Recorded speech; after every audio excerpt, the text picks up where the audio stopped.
Hi,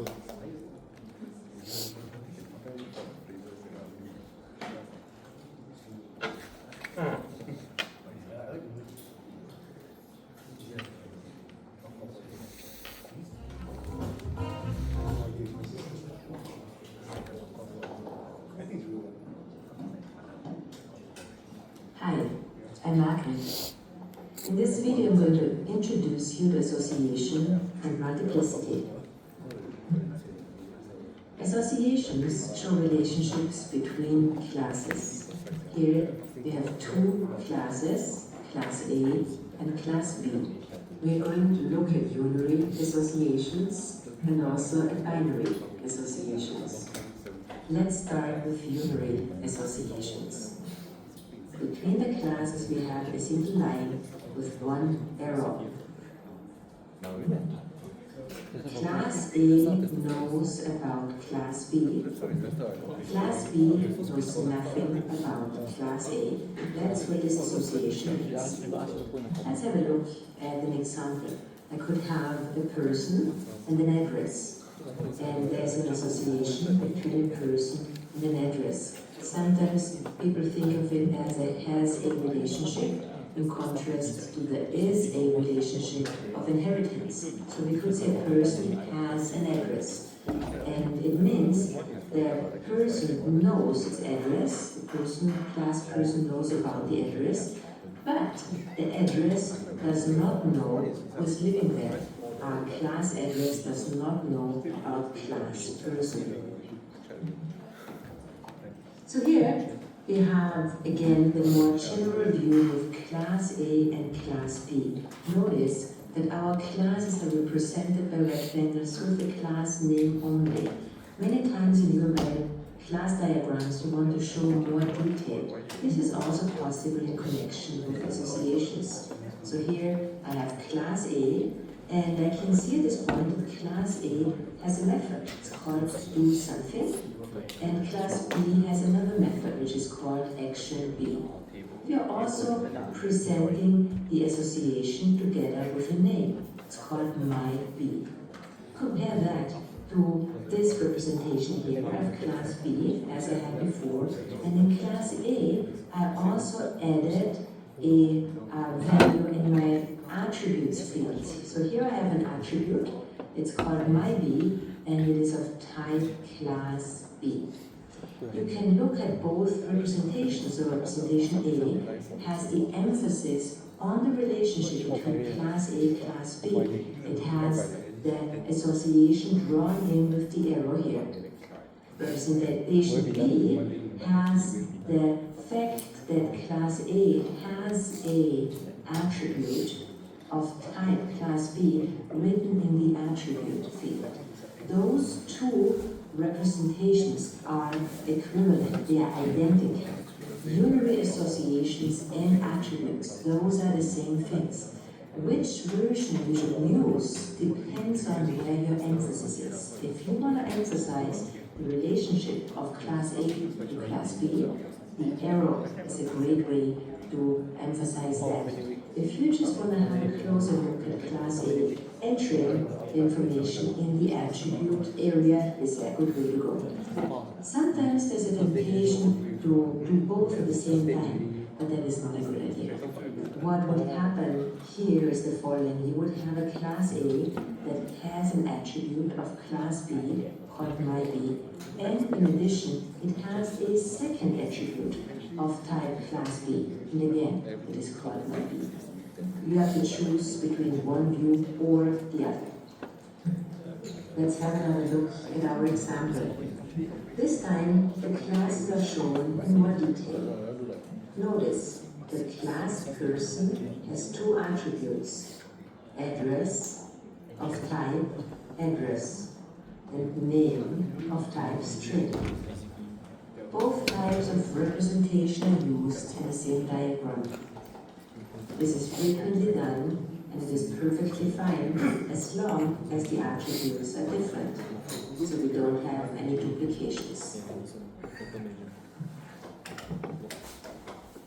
There are three types of unary associations. So far, we looked at the most general one, which we just called association. There are two more, aggregation and composition. Both of them describe a whole-part relationship. Aggregations are associations with a whole-part relationship. Notice the hollow diamond. It is next to the class that represents the whole. Let's look at an example. We have a lake, and the lake has a slide. The slide is part of the lake. Notice the hollow diamond is next to the class that represents the whole. The lake is the whole, the slide is the part. Now, let's look at composition. Compositions are aggregations where the life cycle of the part class depends on that of the whole class. That means the construction and destruction of the part depends on the whole. Here we have the fifth diamond, and again, diamond is next to the class that represents the whole. Here is an example. We have a company and we have a department. The department is part of the company. Also, the construction and destruction of the department depends on the company. That means the department can only exist in the context of the company. We can't have a department if we don't have a company. That's different from our example of the slide. We can bring the slide, create an man-made lake, bring the slide to the lake, but the slide is part of the lake. The existence of the slide is independent of the existence of the lake. The existence of the department depends on the existence of the company. That's the difference between aggregation and composition. Now, I'm going to talk about primary associations. Here I have class C and class D. Class C knows about class D, and class D knows about class C. Notice there are no arrows. Arrow on both sides gives us as much information as no arrow at all. So we just make a simple line to indicate that this is a binary association. Another thing I want to briefly talk about is multiplicity. Multiplicity allows us to specify how many objects are in this relationship. For example, a car has one engine, a car has 4 wheels. So we could say something has exactly n items, or maybe 0 or 1, 0 or many, 1 or many, or between n and n. So if I would say between 2 and 4, that would be 2, 3, or 4. Notice, this is different from Java. Here I have one more example. We have a house. My house has exactly one kitchen, one bath, and 1 or more bedrooms. All 3 of these, kitchen, bath, and bedroom, are rooms. Here we have inheritance. Notice the hollow arrowhead. Here we have the black diamonds that indicates this is composition. Kitchen is part of the house, bath is part of the house, bedroom is part of the house. Kitchen, bath, and bedroom can only exist when the house exists. If we don't have a house anymore, we don't have kitchen, bath, or bedroom. Now, in addition, the house is also a mailbox. The mailbox is part of the house, but it can exist independently. We can create a mailbox, create a house, and then bring the mailbox, set it up in front of the house. Now, it's part of the house, it's the mailbox that belongs to the house, but the life cycle of the mailbox is independent of the house. The house also has a mortgage. Now, mortgage is not part of the house. If I take away the mortgage, I don't have less of the house. It's still the same house. Mortgage is associated with the house. The house has a mortgage, but it is not part of the house. And some houses have a mortgage, some don't. The other side are paid off, so they don't have a mortgage anymore. Okay, thank you, Mark.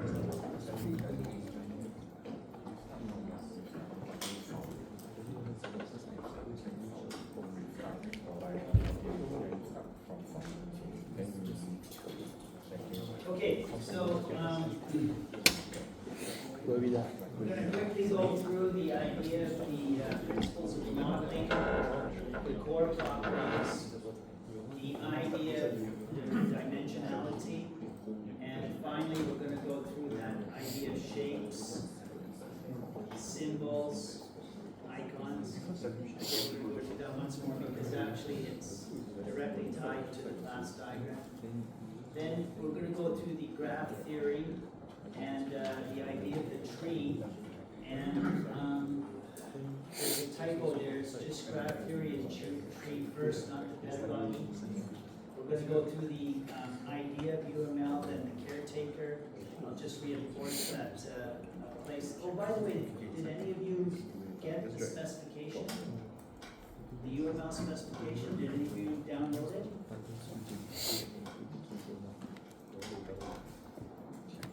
No.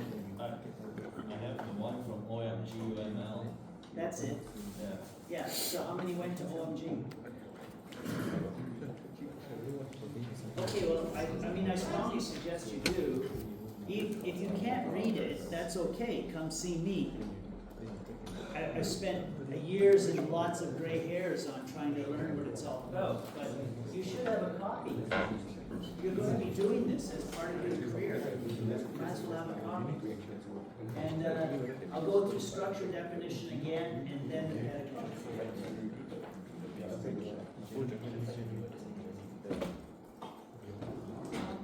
Okay, so a model. The key things about it is that it's stylized. It's got a way of portraying the information. Secondly, it's got to be portable, otherwise it really isn't a good model. It certainly can't be distributed very well. It's got to be simple. Not too simple, but simple enough.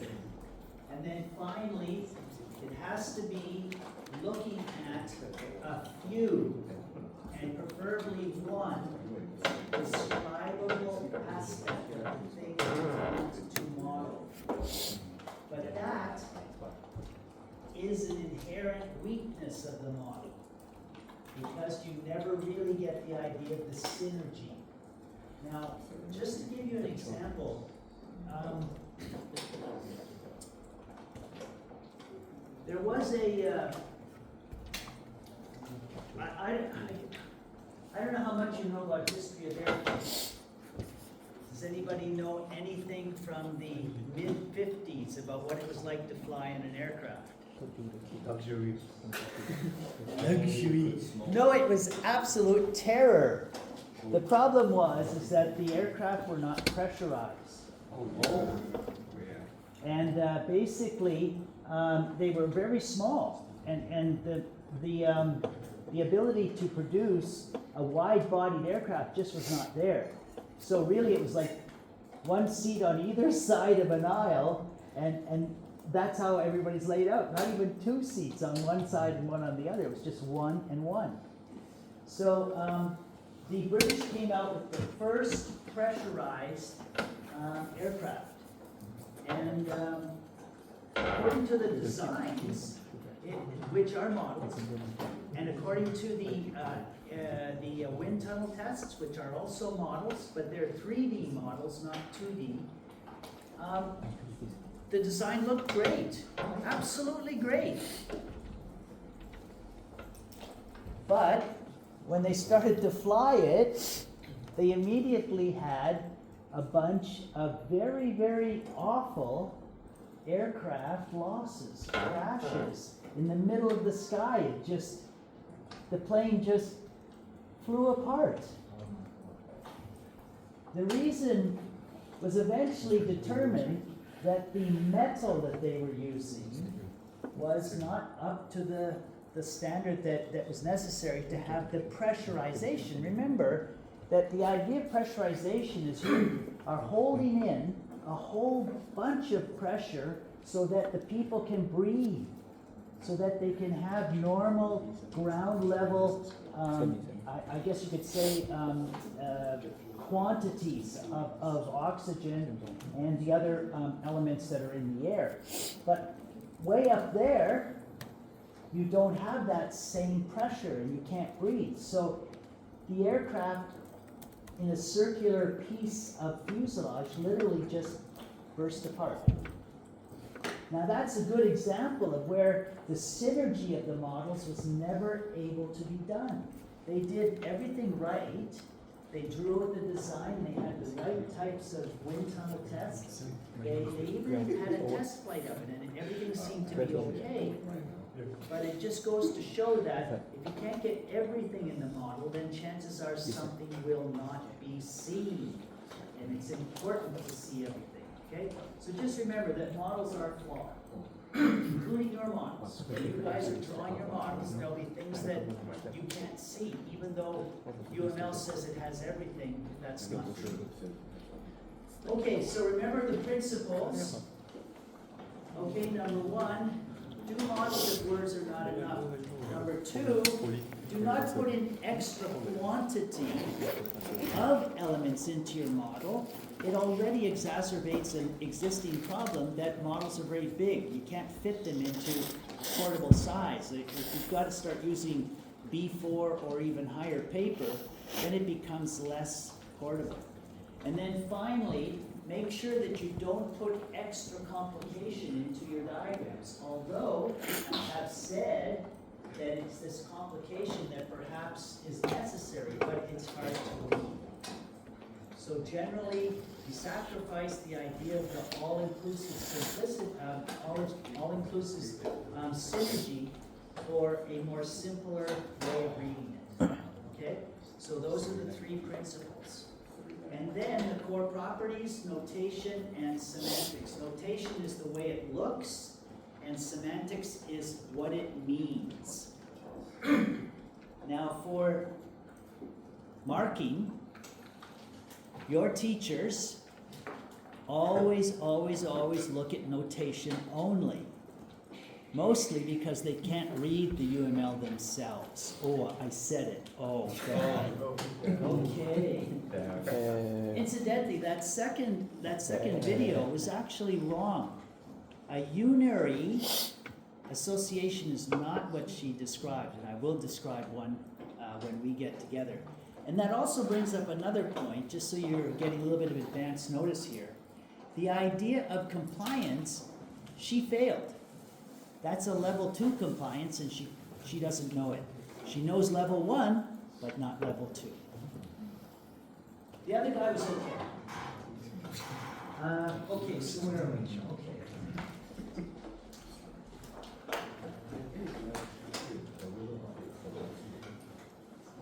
Okay, so just remember that when I was looking to find out some more about models, I realized that everybody was calling the models, they were giving it a designation by what it does. But actually, they're not saying what it is. So I came up with an idea of how to say what models are, and I used the intrinsic characteristic of dimensionality. And from that point on, I've been able to clearly say what UML is. UML is a 2D modeling language. It's clearly 2D, but some other people are going to call it general purpose. So what does that mean? What does general purpose really mean? Am I general purpose too? You know, I mean, or jack of all trades? I have no idea. So I think that using this is way better. Just remember that 1D is text, which is what we always used to use. 2D is drawings, 2-dimensional, 3D with volume, and 4D with time.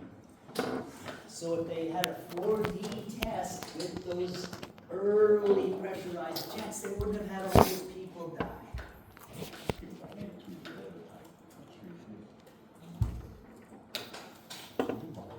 Okay, please remember this so that you know at what stage you're drawing.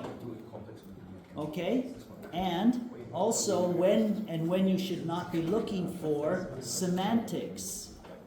Okay, so the first thing that we have is a shape.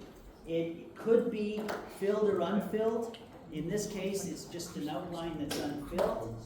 You could next have a symbol. A symbol is a shape plus something else that makes it a definition of a word usually.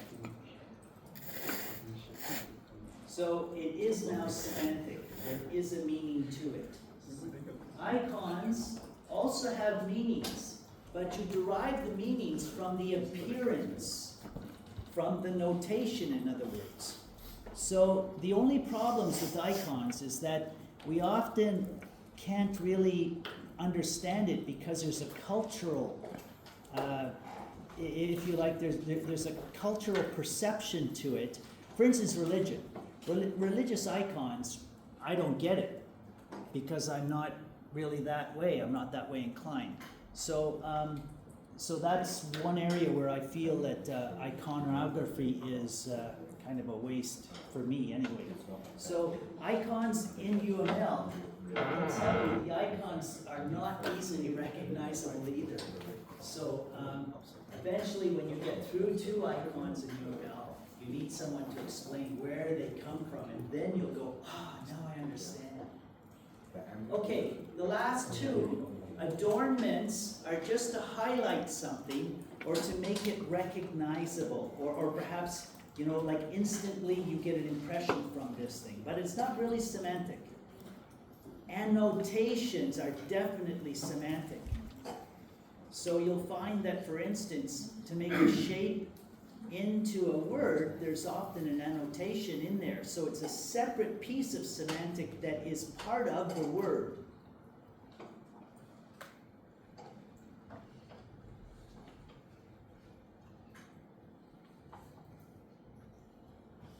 And graph theory is all about a vertex and an edge. Now sometimes they call it node and curve, node and line.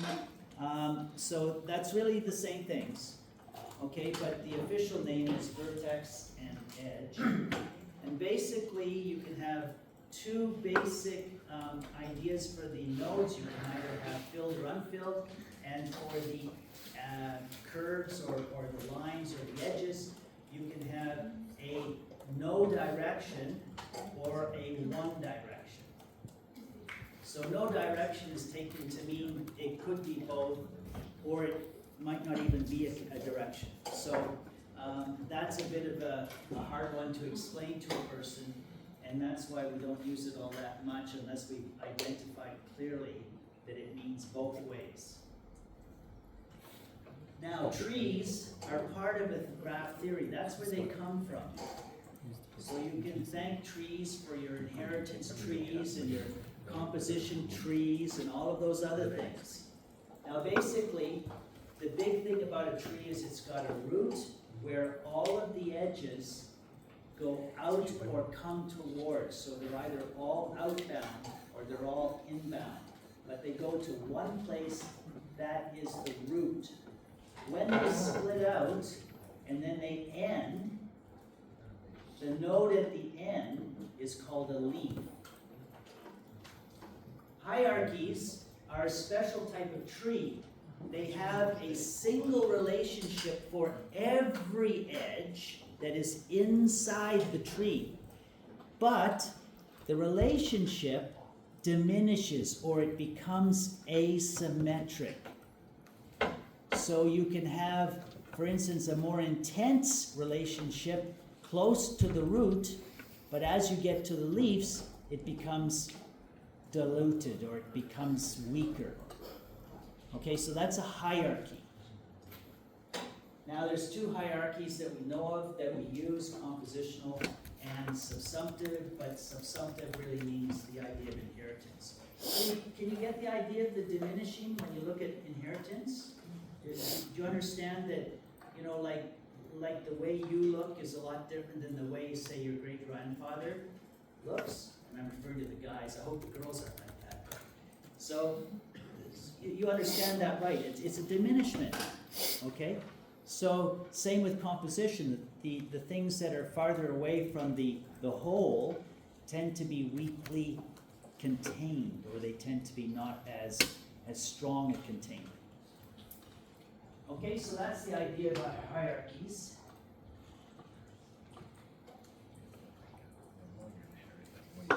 And UML is as you see here,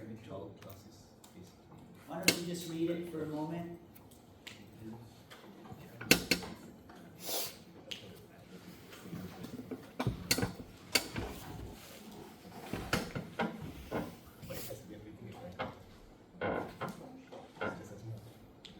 Okay, so the big things there, it's unified, and it's unified because there are 3 separate computer scientists or engineers that contributed their particular ways of doing modeling to the language. They actually did get together and they shared, and then they decided on their own. No one else did this. They did it. It was theirs alone, their idea, because they were in the same company. Next, the idea of modeling. There are 2 specific parts. One is this idea of structure and behavior. This is a big thing when they're doing the UML. It's one of the only languages that purposely goes out of the way to say that some diagrams are structural and some diagrams are behavioral. And secondly, you've got the idea of compliance. The idea that when you're doing the UML drawing, you don't have to do everything at once. You do not. You can do draft diagrams. It's okay. That's why when your teachers mark you for just for the look of the diagram, the notation, they're missing the point of UML. And then finally, it's a language. It's for communicating. It's for designing. And this is what I want to go into, hopefully at the end of the period, designing. And for archiving or documenting. And this is what I was referring to, the object management group. Please go there. It's really simple. There's a big button. There's 3 at the bottom. I think there's a big button in the middle. It says, I think it says download spec or something like that. Download it. Keep it. You should all have the software body of knowledge. Do you have that? No? No? Then you better get it. The software body of knowledge. SBOC. Okay, get that too. You got it? Is it there? No? No? Yeah, it's your recording, right? Okay. So basically, those are the 2 most important things a software engineer should have. Okay?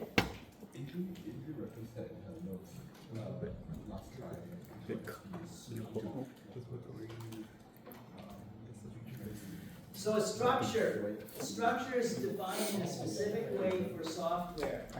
First of all, the idea is that you've got a bounded series of things, and there is a start and a finish to it. That's very important. There has to be both those things.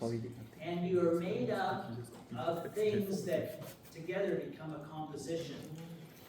So you cannot repeat any of the things that you use to be in there. You cannot repeat them. And then finally, if anything's missing, then the whole composition is considered at risk or disrupted or possibly corrupted. The last thing, the pedagogy that we went through. So this is hopefully a way of helping you take it in small chunks at a time. So the letters are the shapes, exactly the same shape that we saw with that stop sign. There are shapes for UML, and they will stay the same, just like an alphabet. Then the words are considered the elements. I'll show you what an element is, but it is essentially a unit of the language. Then you've got sentences where 2 or more elements are joined. Now, chances are it is 2 nodes and 1 edge, or curve if you like, but it could also be just 1 node and 1 edge. And that's called a unary association. A sentence where you've got, say, a group of that stuff where at least there's 2 or more elements. Paragraphs are essentially diagrams. So there are 14 paragraph types in UML. And then finally, if you want to think of the idea of an essay or a book, actually, most of our modern day softwares cannot be described by one diagram alone. Usually, there's at least two. One structure diagram, which is usually the class diagram, and one behavioral diagram, which is usually the activity diagram, but not always.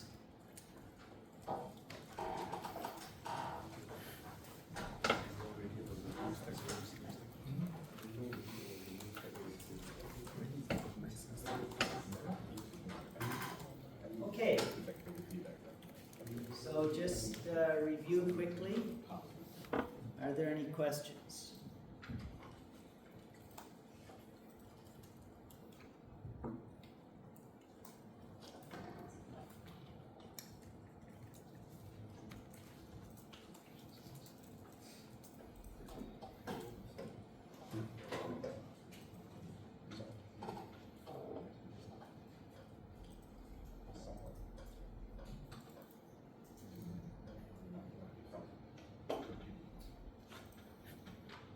Okay, let's begin by defining what a class diagram is. Basically, it's a low-level structural diagram. And the structure is the structure of what the software will actually do in your file or in your group of files. Okay, so it's got to do with software, it's got to be low level. And finally, the classifiable elements are what this diagram is made of. And classifiable elements means something special. It means that these elements can in fact be the definition or part of the definition of the whole diagram. So we call these classifiable elements classes. So it's sort of a simple idea. Software, low level, and the unit that you use are classifiable elements called classes. Okay, so levels of compliance. Basically, you've got the idea of well-formed and ill-formed. Now, ill-formed doesn't mean that the diagram is necessarily wrong, but it means that the diagram contains some amount of errors. Whether those errors are notational only, or whether they are semantic, it doesn't specify, but it does allow for the use of ill-formed models because maybe you haven't got enough information yet about what you're doing. Or secondly, you're actually using UML to design. And a lot of times you can make a bad design, right? So it's something that you're going through and you happen to come up with an idea, but later on you determine that it's a bad idea. Okay, so that's the idea of ill-formed. And UML is okay with having all of those. Okay, so now the levels of compliance according to the semantics. What this is all about is the difficulty level of what you're trying to learn. So it goes through level 0 through to level 3. This is actually written, and I can possibly show you in the diagram, in the specification. And basically, what I'm going to try and do with you today is go through all the way to here, but I don't know how much you can take. Okay? It's okay. If we can't get to here, then that's fine. But certainly, the person that did that that video didn't even get past here.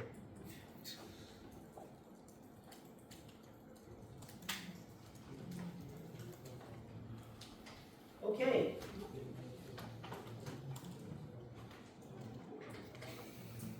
Now what I've done is I've taken those shapes that we had seen in the last lecture, and what I've done is I've taken out all of the shapes that will not matter. And obviously all behavioral shapes won't matter.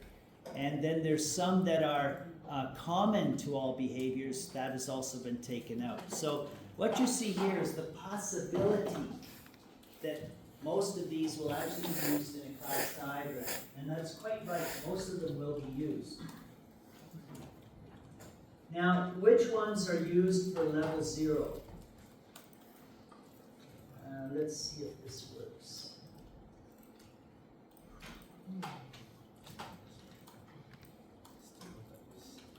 This one. And the annotations, which I'll go through separately with them. Okay, so just that one. Level 0. Okay, let's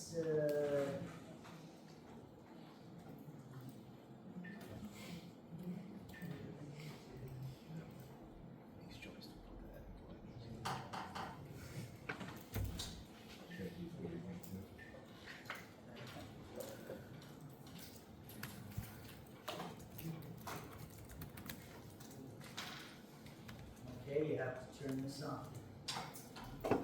Okay.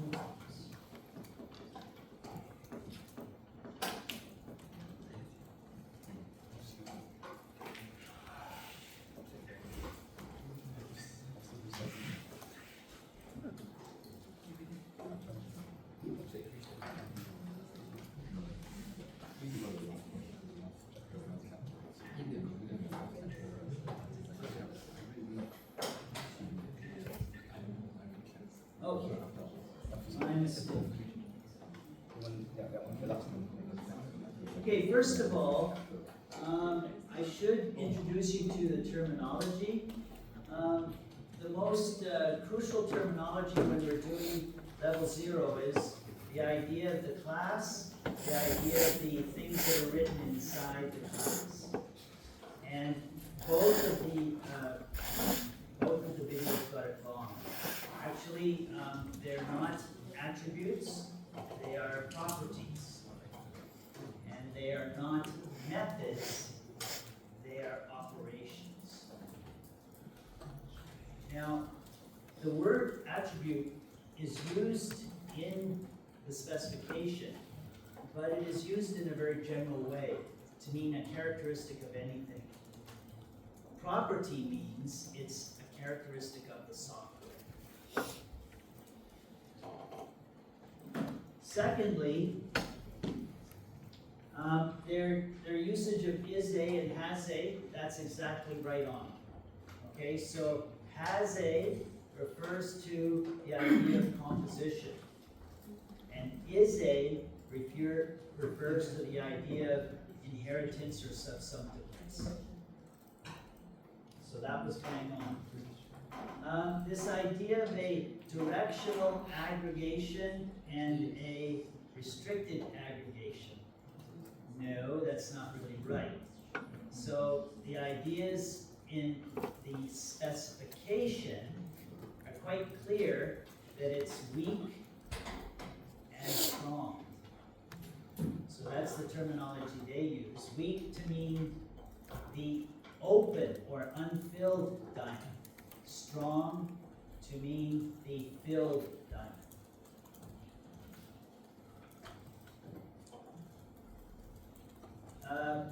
So they're right about composition being quite subjective, and that's what we're going to talk about. That's why it's not a level 0 thing, because it is subjective. And unary is definitely not what that woman said, what Margaret said. So it's actually where the association is terminated at both ends with the same class. Essentially, the class has an association with itself. That's usually used for things like the cursor.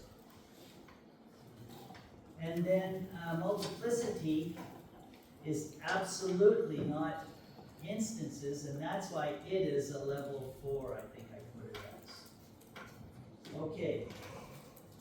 So,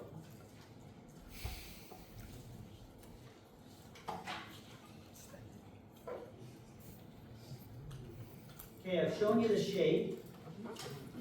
Now, this key word.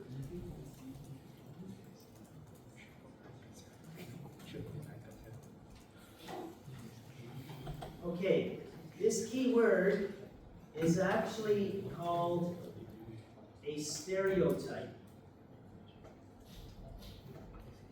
And what it means is the purpose of the particular box thing, which is a shape used by classifiable elements. So there are a few stereotypes, and you can learn them later on, but probably the ones that are the most interesting are auxiliary and implementation class.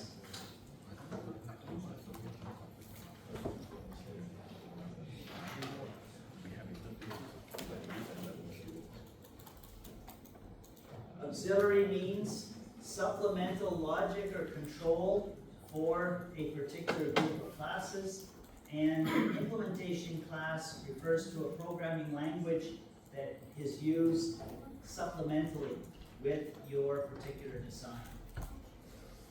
So, to answer the question that some of you had asked for, how do you actually say that this is a Java design? You use implementation class, but you would actually write in Java. You write it in. Okay, so that's the key word. Now, as it was shown to you, and I'll just briefly go through it, you put the keyword at the top, and the keyword for normal classes is class. These things here are called guillemets. They are not two lesser than or two greater than together. They're actually a notation that it's a proper notation. It's a French thing.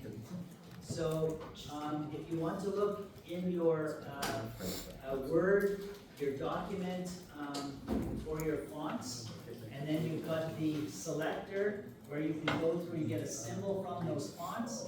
Most of the fonts have guillemets. So just look through them and you will find the guillemets. And that's what you should use in your models. Okay, now the class name is capitalized. If it's not capitalized, then it's possible this will be mistaken for an object diagram. Okay, then you put a line, and then you put the properties. Now these properties have semantic values, so they are considered a separate element inside this element. So this here is an element, and the property that you write here is also an element.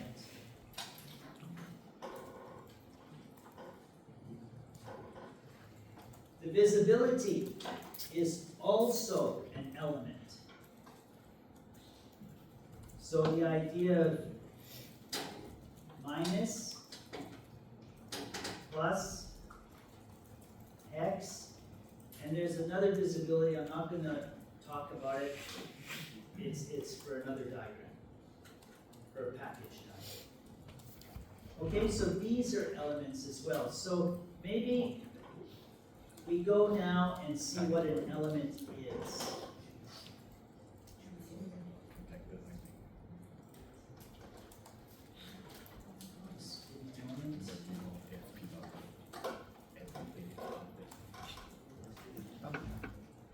Okay, so this is the spec. For those of you that have never seen it before, there it is there, OMG, oh my god, and this is the version list, the revision list. These are the companies that are participating in the writing, updating, and managing and correcting of the spec. You'll notice that the spec has a number, so version 2.4.1. And does everybody remember this word? Superstructure means the part of the spec that is forward-looking to the customer or to the user. The infrastructure is a behind-the-scenes definition that supports the superstructure. So if there's things that you don't see a definition for specifically in the superstructure, it will be in the infrastructure. And then finally, there's 2 other volumes. We don't need to really go through those, but I have given it to you last week. Okay, so, oh, by the way, there's your page, 748 pages. One of the best reading times I've ever had in my life. No, never. Charging my laptop. So, besides licenses, patents, and disclaimers, and other types of things with respect to restricted and trademarks, we come across this idea of compliance. So they up front, they start to talk about this idea of compliance. Now, let's go down to the table of contents. Okay, so you can see there's things about conformance and compliance at the top, and there's normative references. These are the various types of behavioral frameworks that they use, and the stuff from the 3 scientists. Not really important, I would say, for you guys, but I can read it. And then the meta model. Meta model means a model of a model. So essentially, in order to describe UML, they have to have a model that describes it. So they have a meta model in the infrastructure, essentially. Okay, now, here's the beginning of your elements. Number 7. Number 7 is your class type and family elements. So everything that is here is an element. The way they organize this particular section, and most of the sections follow the same organization, they have an overview, then abstract syntax. Abstract syntax are actually models. This is where the meta model comes in. So they use UML to describe each of the elements, as well as the notation for those elements and how those elements fit into the diagrams. Now they've got the actual descriptions of all of the elements. So you'll see that it's 3.1 all the way to 356. Now this, and if you're shaking your head, I think you're saying, that's a lot of stuff. You're damn right. The class diagram is not an easy diagram. Okay, it's got 56 possibilities of elements. You'll notice 45 is property. I just talked about that. Now, there we are, operation, 37. And the class itself, which has to be defined, it's a classifiable element that makes up this diagram, is number 7. It's not number 1, so they go alphabetical. So if you know the name of the element, you'll find it alphabetically, which I think is a little easier than trying to say the importance and trying to put it in terms of priority. So where's association? Right up here at number 3. Then you've got aggregation. This aggregation kind is actually a power type, which I hope to be able to talk a bit about. And then you've got, I won't do comment, but it's a good thing to know, constraints. You may have to put constraints in your properties. And generalization is your inheritance. And, oh, by the way, this one here, number 14, element, this is the very top of the hierarchy. It is the root. all of the model elements, every single one of them comes after element, which is listed here as 14. Okay, so that is the root for the whole UML superstructure, for the whole superstructure. Multiplicity, they don't call it multiplicity, they call it multiplicity element. And it is number 33, which she was talking a bit about. And I don't know if there's anything else that, dependency we'll go through quickly, I hope. And I think that's it. Okay, now what does this idea of the abstract syntax look like? Let's,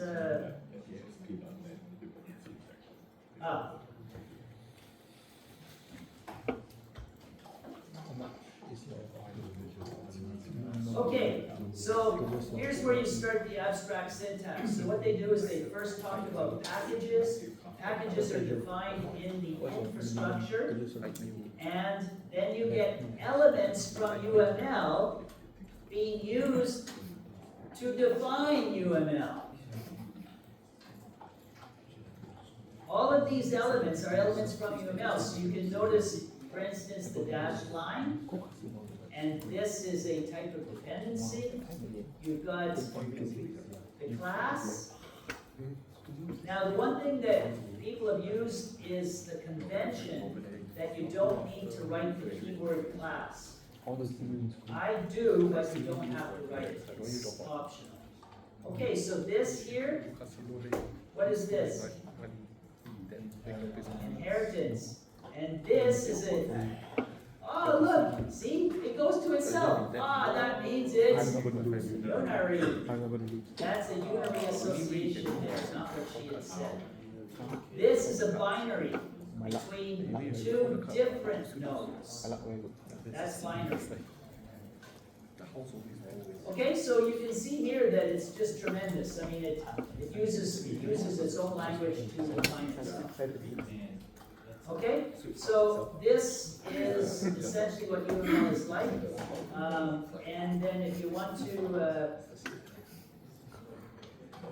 here's where we start the definition of each of the elements, the 50-odd elements. And this is what class, here's association. You can see that it starts on this page, 52, and the definition continues, continues, continues, continues, continues, continues, continues, continues, until there. That was like a lot of pages. So actually, now you can see why it's not a simple matter to learn what an association will be and how you draw it in the diagram. Okay, so same with class. Class is an equally big one. Okay, so now you know what elements are. Now you know, you've got a feel for how big some of their descriptions are. And just generally, how class diagram is the first one that really comes up. Any questions on that?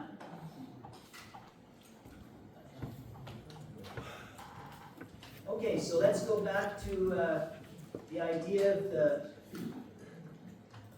So the next thing, which wasn't well shown on that first video, you have to separate the attributes from the, or the properties from the operations. So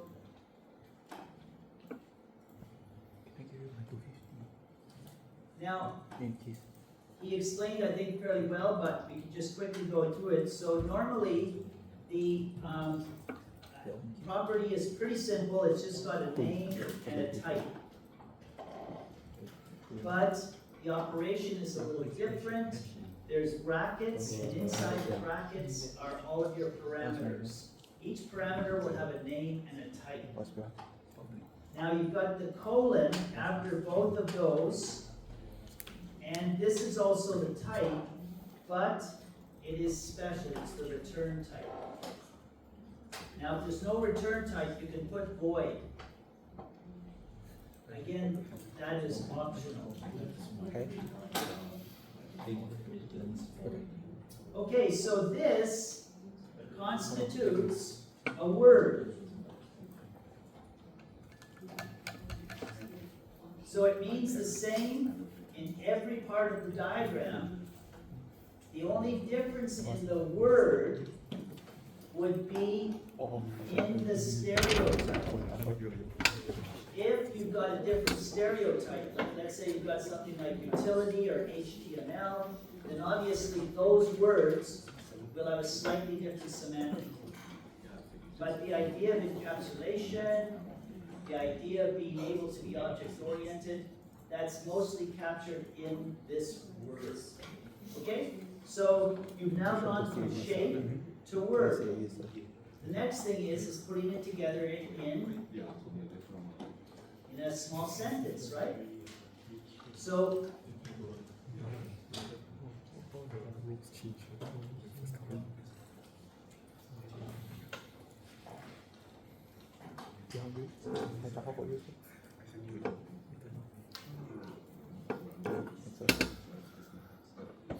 okay.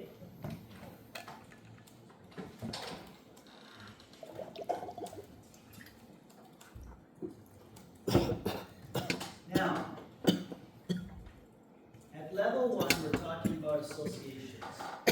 Now, associations are actually not a real thing that you can actually program a keyword or something in your language. So think about it. In Java, you've got a keyword for visibility, you've got a keyword for the class itself, you've got a keyword for the properties, you've got a keyword for everything. But where's the keyword for association? It doesn't exist, right? So means that this association is a different type of model element because it's not a model element that translates directly to the code. So we call that a semantic element. It's to provide meaning, but it is not to provide implementation. It cannot be turned into an object. So that's an important thing to realize. And that's why it's a higher level of understanding. If you don't get that, then you're not going to be able to model it correctly. So, how do we model something that's only meaning? Because this is a graph, then we're going to use the idea of the edge. But in fact, as that second video showed, you don't even have to have that edge. So, if you had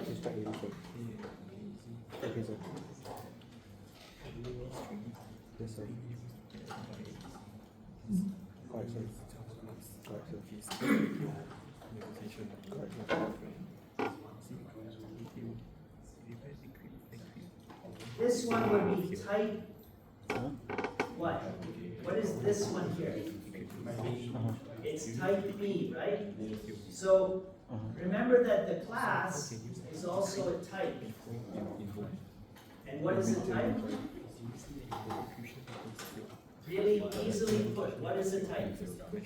No, it's not. You can do it at the same time. It's a what?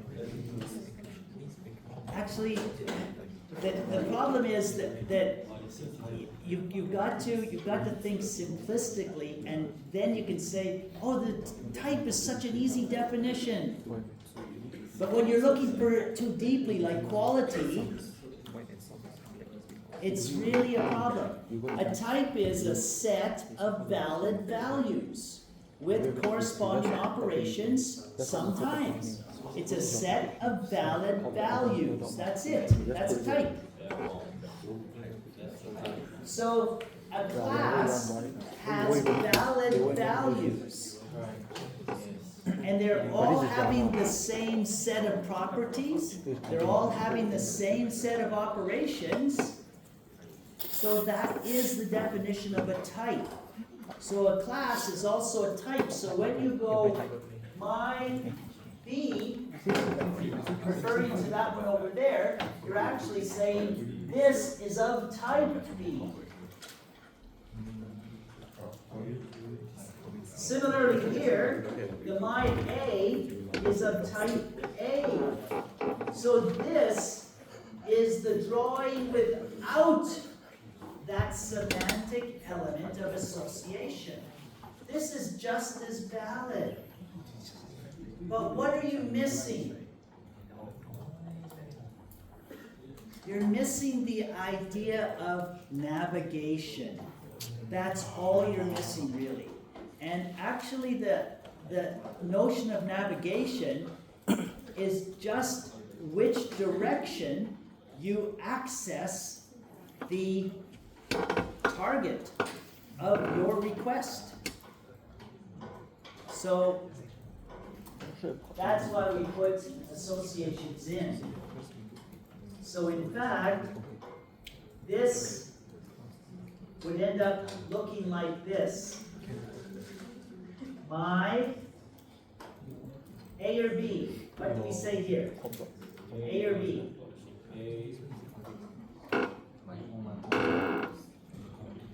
So this is the target. So from A's point of view, is this the target? So it's my B.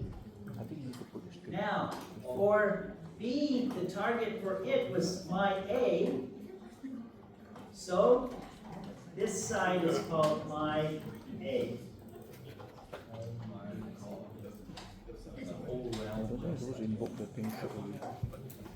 So when you're looking at this idea of an association, first of all, you've already now accepted that it really doesn't exist as an object or anything like that. It's actually a notational thing that's really for designing more than anything else. And it allows you to see what is going on with respect to those particular elements in the sentence. So these two things are sentences.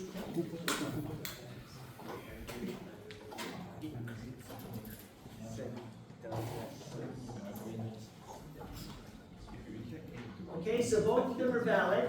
Notice I haven't put anything in here. I haven't put a property in here. There's no point. Okay, so you just put the target.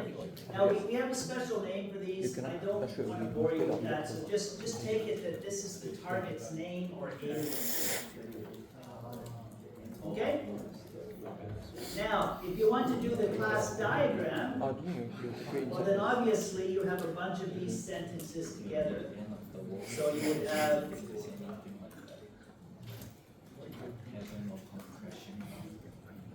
etc., etc. There would be,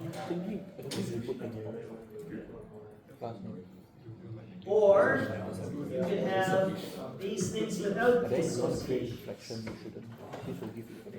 And each of them would have. You can't see on the screen. Okay, yeah. Just let me go up first.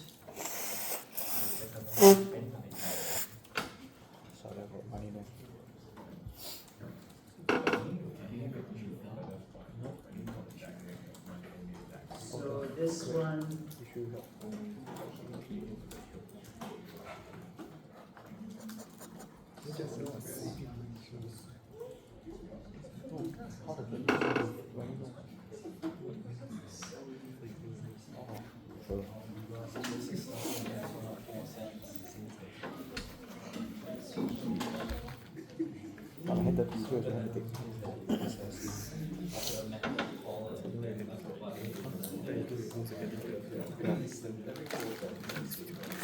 Okay, so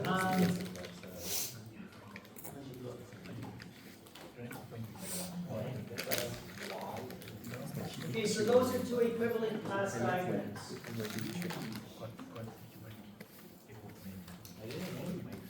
Now, which one is easier for you as far as visualizing the idea of the design? I think the one on the left, right? Which is easier for doing the coding? On the right. The one on the right. Okay, so that is the beauty of the class diagram. It can help you do the coding, communicate, right? You're communicating to the coders what you want. And secondly, it's good for designing. Okay, so that's the primary lesson as far as the sentences and then the diagram itself. So that's where we get the idea that it's going to be good for communicating and designing. Okay. Now,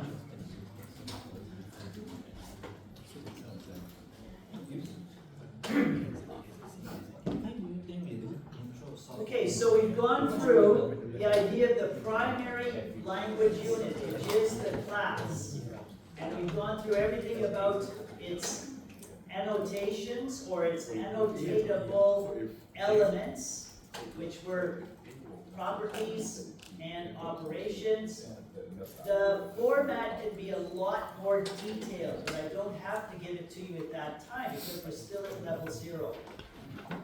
So we've now started to look at level 1, just barely, but we started to look at it. So let's continue on with level 1. Generalization. Let's see. I don't know if you want these things to later on scan or anything, so just let me know. Okay, generalizations.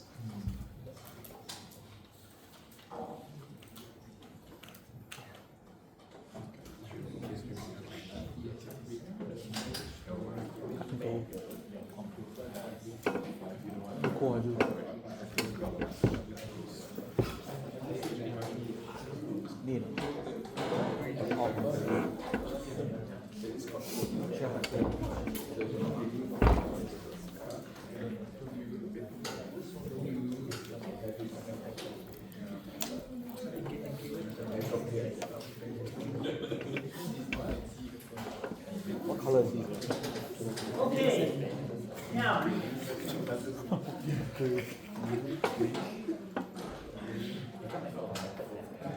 Small.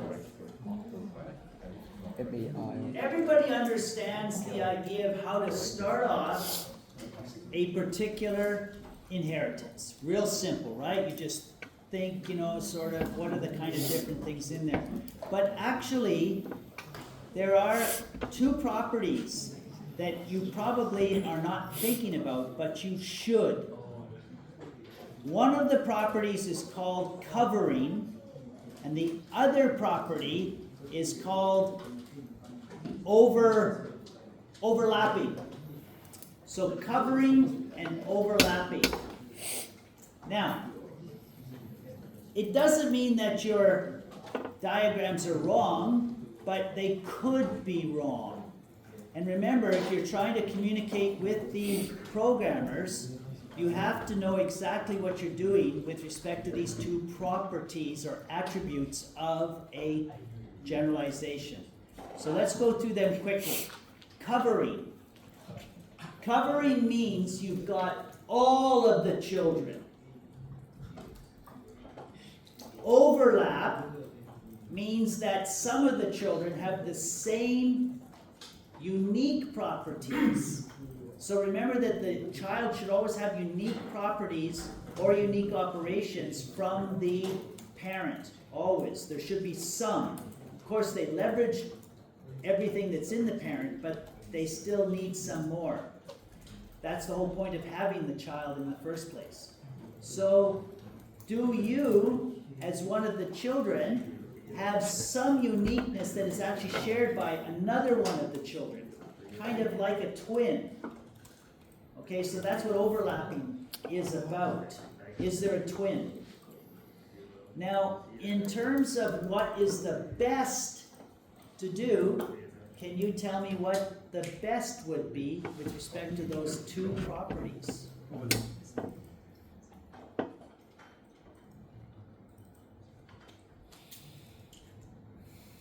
think you want to avoid overlapping. Yes, no overlapping, and? But what's covering again?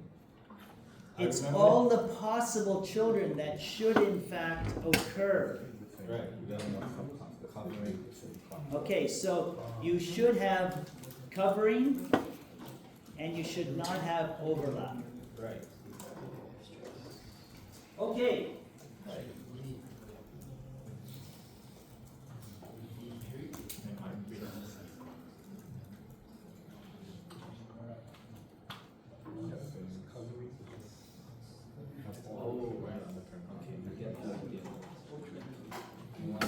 Just give me a moment.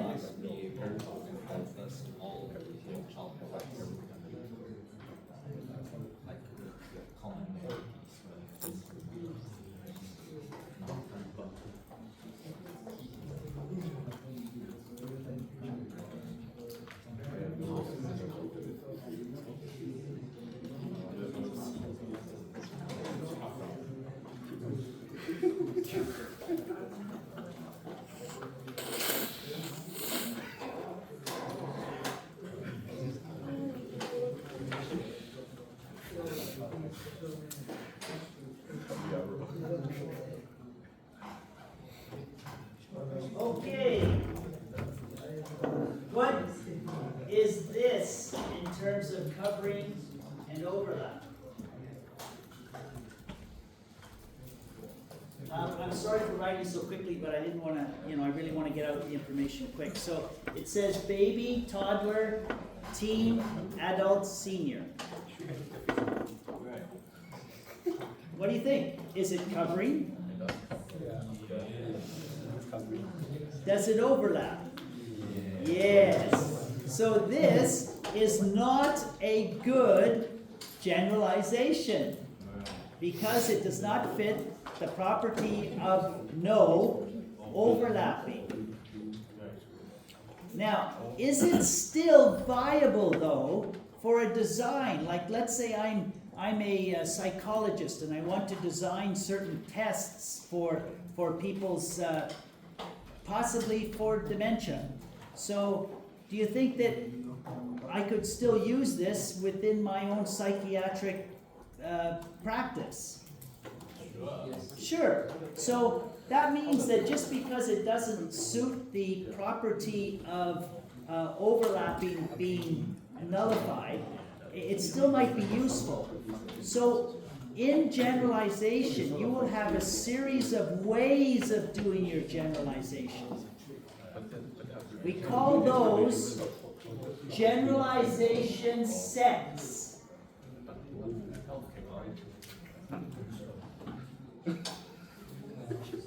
Can anybody think of a third way to do this? A third generalization set.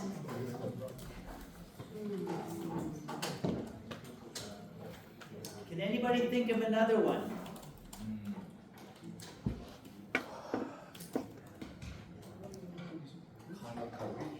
Say again?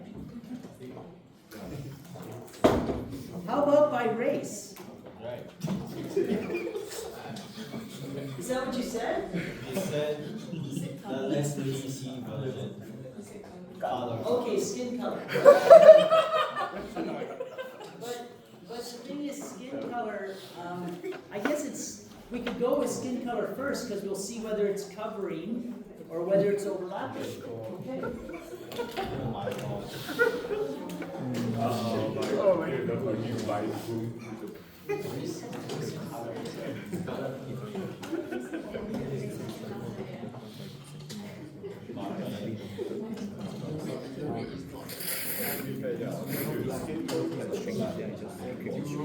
Yeah.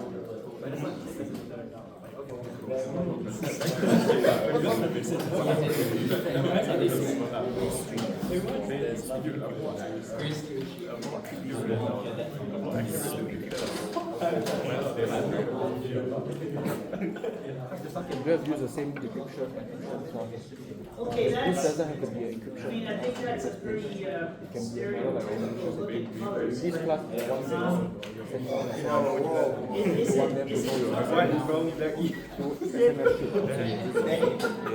Is it covering? Your word is looking like rubbish. How about you? But there could be more, yeah. So maybe not covering. And then, is it overlapping? Probably. I think really, it's really hard to tell a particular. I mean, if the person gets a sunburn, right, then they're red, right? So, okay. Now race. What about race? I mean, it's the overlaps for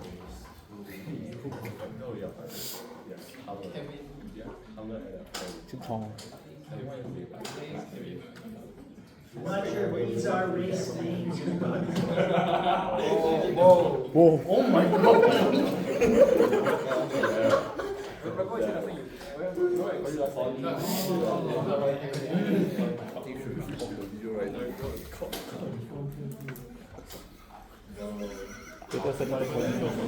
Later send it to China.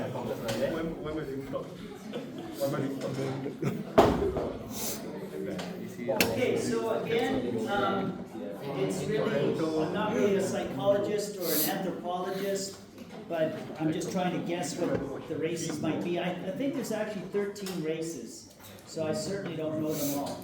Again, then this is not covering for sure, and well, actually, according to the Singapore government, they've got it down pat, so it's not actually overlapping, okay? They know what it's all about, so they got it on your IC, and that's what you are. Okay, but you can see how there's different mixes, right? Sometimes they're covering, sometimes they're not, sometimes they're overlapping, and sometimes they're not. So, when you are designing your inheritance, there's a lot more that goes into it than just, I guess these are the two children.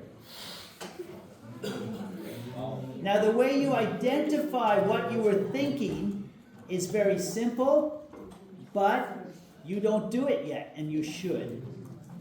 For instance, you could have helped me out quite a bit on your UML diagrams, in particular when you were doing the game one, because I had no idea what some of you were thinking. I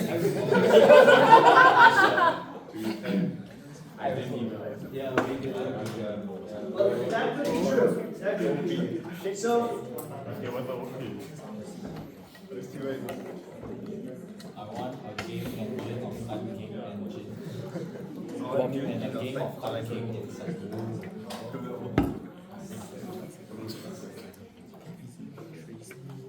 okay, so you draw a dashed line across the top, the one that comes directly out of the triangle, and then you write what you were thinking. I mean, what the gen set was. So, I mean, for like race, or for skin color, or whatever. Okay, so that helps in terms of trying to understand what you were saying. Any questions on that?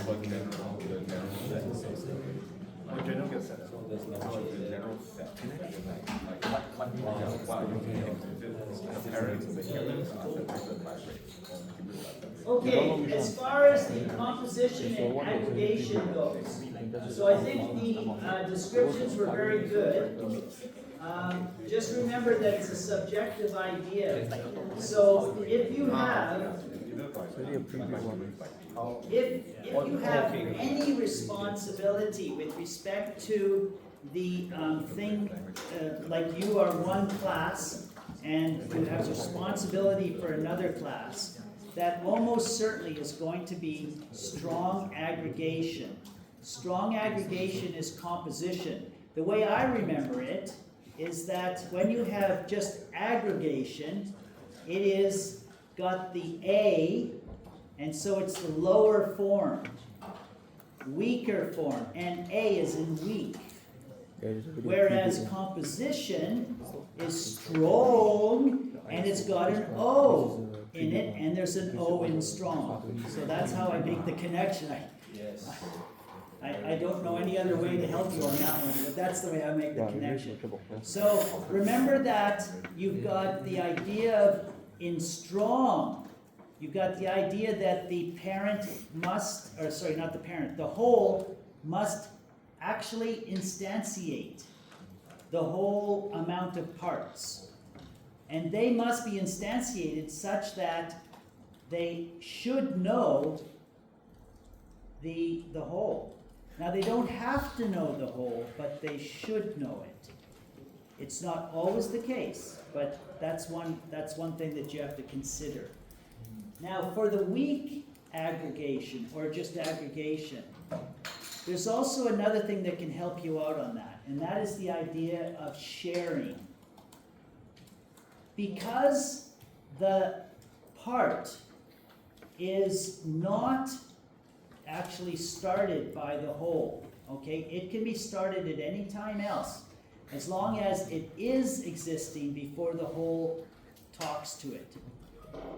That means that it could also exist for other wholes. So in fact, we also call it shared.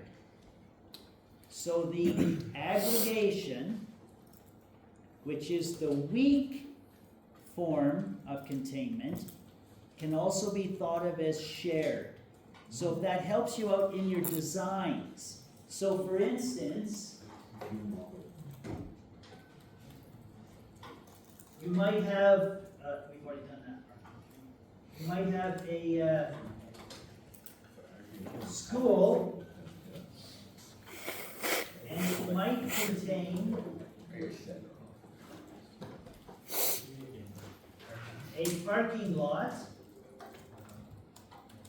but there could be also, let's say, the fire department. The fire department could also have a part of that parking lot for themselves. So you could have something like this maybe. Okay, so it's shared. So another way of thinking about the weak aggregation or just aggregation is sharing, but you cannot share when it's strongly aggregated or composition. You cannot share on that. It must be only dedicated to them. And there's one more prerequisite for the idea of containment. One more prerequisite that most people abide by. It must be binary. Must be binary. So binary is the idea of the whole and the idea of the part. So whether it's strong or whether it's weak,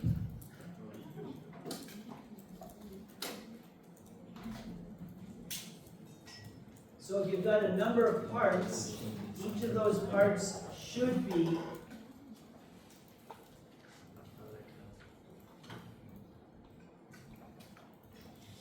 okay, so that's the idea. It should always be, this is a binary.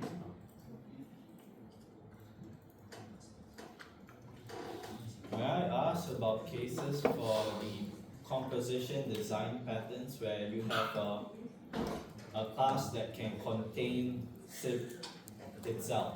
Yeah, a class that can contain itself. So like light classes, Okay, objects.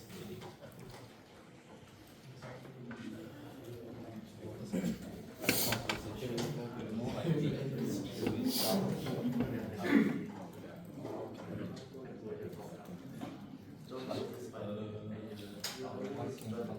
Person has another person. Yes. Person has Like when you're pregnant. Yes. What if the baby's pregnant?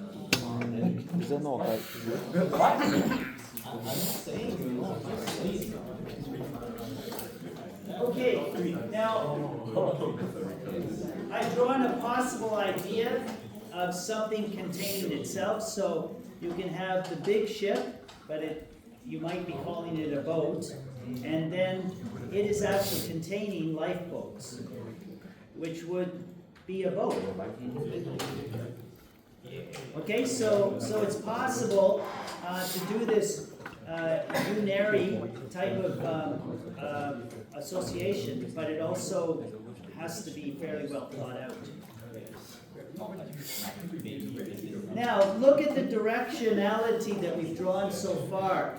Actually, I've not ever drawn the arrow yet.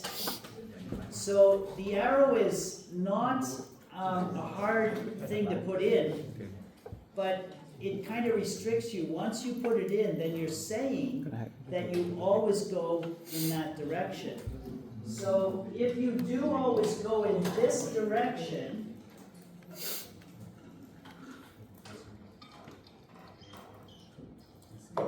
then what code has to be there? I just drawn in these. So what code has to go there? Perhaps school has to have a method that calls the method in parking. Exactly. So when you're doing the arrow is really, it's just telling you that you have to write in extra code. Now, obviously, it's also saying you do not put in parking lot, you do not put in my fire department or my school. So you don't put that in. Now this arrow, whether it's there or not, that's called navigation. Okay, so it's telling you which code structures in the properties or the operations, which code structures will you be putting in which of the classes. That's the only thing it means. Okay, so it's got no other function. It's a diagrammatic thing anyway. It's semantic. It's not really a real thing that shows up in your code, except within the classes properties and operations. So that's what you want to put in. The navigation will tell you which classes get which type of code. Okay, so it's not crucial that you draw the arrows in right away. You can leave them open and then talk about them later. Okay, so that's pretty well all of the level 1. What does? Except for this one. So are we okay with level 1 except for this? Okay. Oh my god. That was level 1.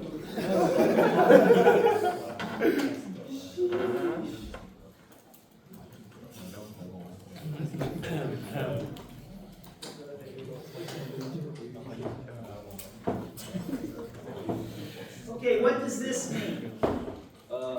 Users. Oh no. I don't know like this point, man.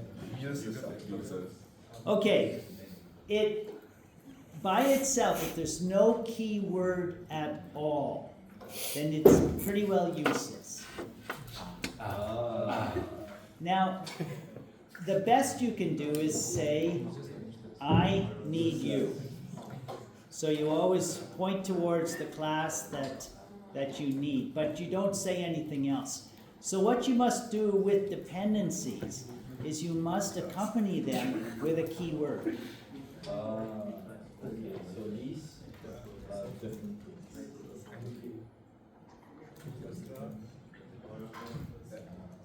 Okay, in this case, then the keyword use is actually defined. What it means is that you're calling a particular operation or you're calling to see a particular property in B.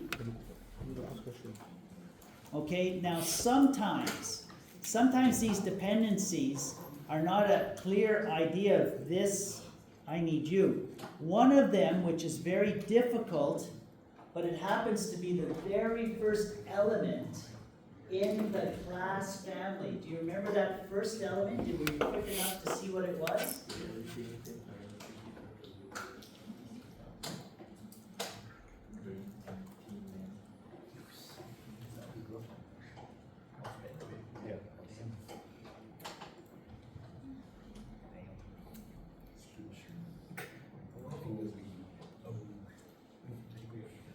Abstraction. Now, actually, abstraction is very important thing in your design. What you're going to be doing is trying to show that this particular class has a level of detail that is either lesser than or more than the other one. The problem is that the arrows no longer really work well in this one. So you have to kind of define separately what you mean by the abstraction. Is it means I'm going from lesser to greater or greater to lesser? And abstraction is the amount of detail you have. So something that's completely concrete has no abstraction whatsoever. But it could, theoretically, it could spawn abstract things. You never know, right, in your design. Okay, so that's one of the ones that doesn't really work. But there's another one that works well besides fuse.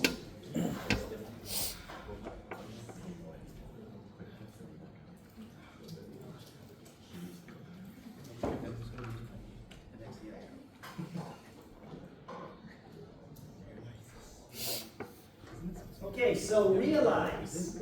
Now realize essentially means you're putting an implementation to something that is still in a design stage or it's not yet implemented. So it could be that you are looking at taking your design and changing it to code. So you're taking this class and it's going to become code now. So that's usually what realize means, but it could also be fairly generic. Like you're just trying to come up with something that gives more implementation possibility, but still not really true code. Okay, so realize is one of the big ones too. Is it right? Will they understand this realize as a higher level version of the realization with a solid triangle and dotted line? Okay. Now, this is what you're talking about. Oh, it's level 3. Oh. This is not the same. They're different. So they are Yes, different and things. the arrow is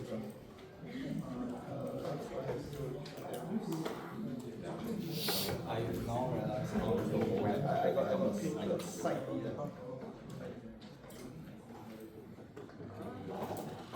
This one is not the same as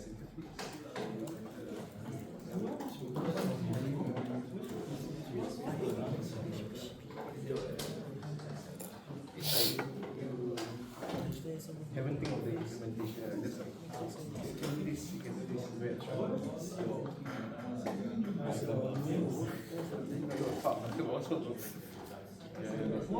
Yeah, basically A and B.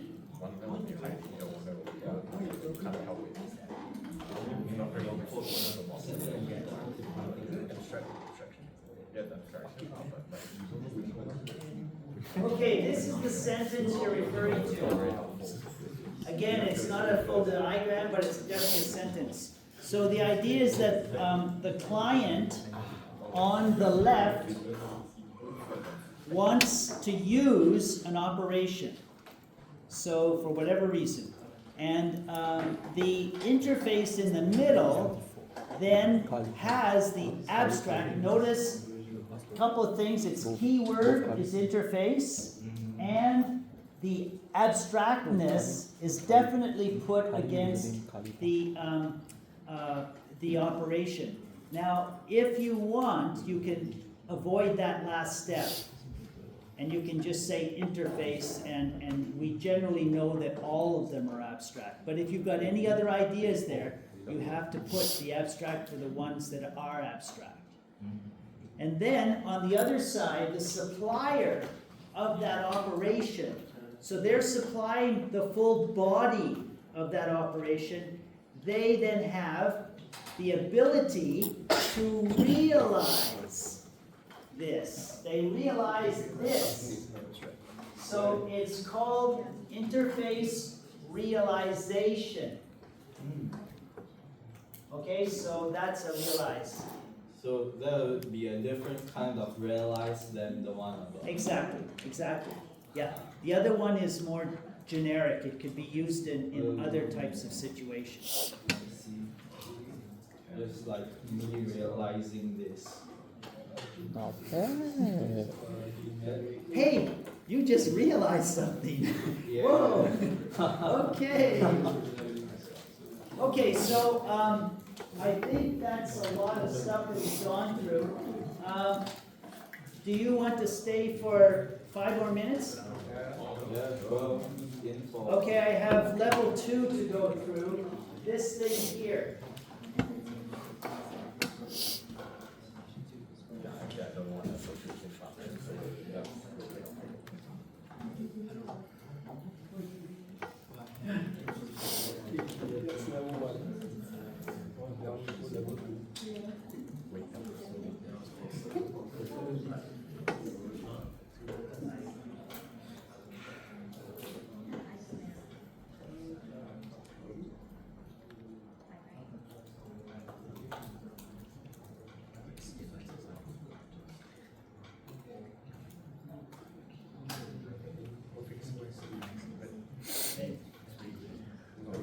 Okay. Now, in this particular sentence, I haven't put any of the properties or operations in yet, but I just want you to think about the idea of them being associated. Now, it's definitely not a containment. I don't think you could really say that. It doesn't really feel right. But also, isn't it possible that there would be data associated with that particular employee that could also be associated with other people? Right? Like job position, right? Salary level, right? Maybe they even joined on the same day. In fact, that's what happened to me at NTU. There's 10 of us that joined, and by the end of 10 years, I was the only guy left. So there's data that could be shared, right? Where do you put that data? I mean, if it's shareable, if it's not shareable, then it's obvious where it goes. But what if it? Oh shit. Okay. Okay. Okay. Thanks. Thank you. Okay.